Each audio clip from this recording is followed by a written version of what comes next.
আমরা জিতলাম, আমাদের 3 জন কর্মী মারা গেল। কালকেও বসিরহাটে আমাদের এক কর্মীর ওপরে গুলি চালানো হয়েছে, 4 রাউন্ড গুলি চলেছে। তা আমাদের কি ক্ষমতা নেই?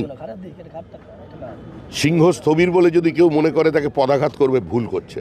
কালকের ঘটনা প্রমাণ করে দিল পশ্চিমবঙ্গের এই মুহূর্তে আইন শৃঙ্খলার স্থিতি কোথায় দাঁড়িয়ে আছে।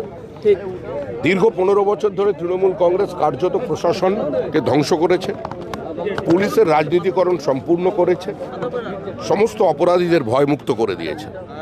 অপরাধীরা মনে করছে এটা স্বর্গরাজ্য। বারাসাত মধ্যমগ্রাম সীমান্তের থেকে খুব একটা বেশি দূরে নয়। বহু ধরনের সমাজবিরোধী কার্যকলাপ এখানে দিনের পর দিন হয়েছে।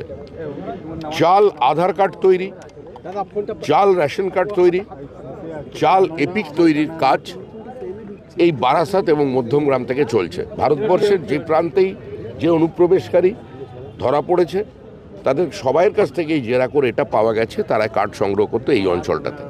এটা স্পর্শকাতর অঞ্চল এবং এখানে যেভাবেই হত্যাকাণ্ড হলো কার্যত সেটাকে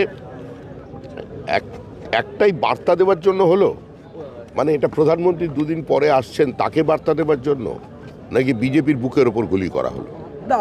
এইভাবে কোনো ধরনের উত্তেজনা তৈরির চেষ্টা হচ্ছে, অস্থিরতা তৈরি করার চেষ্টা করা হচ্ছে পশ্চিমবঙ্গে। বিভিন্ন জায়গায় অস্থিরতা চলছে, এটা আমি অস্বীকার করছি না। আমি আমার দলের কর্মীদের বার্তা দিয়েছি এবং প্রশাসনকে বার্তা দিয়েছি যে যদি কোনো জায়গায় কোনো অশান্তি তৈরি করে সেখানে ব্যবস্থা নিন, কড়া পদক্ষেপ নিন, রং দেখবেন না। কিন্তু এটা কি হলো? আমরা জিতলাম, আমাদের 3 জন কর্মী মারা গেল। কালকেও বসিরহাটে আমাদের এক কর্মীর ওপরে গুলি চালানো হয়েছে, 4 রাউন্ড গুলি চলেছে।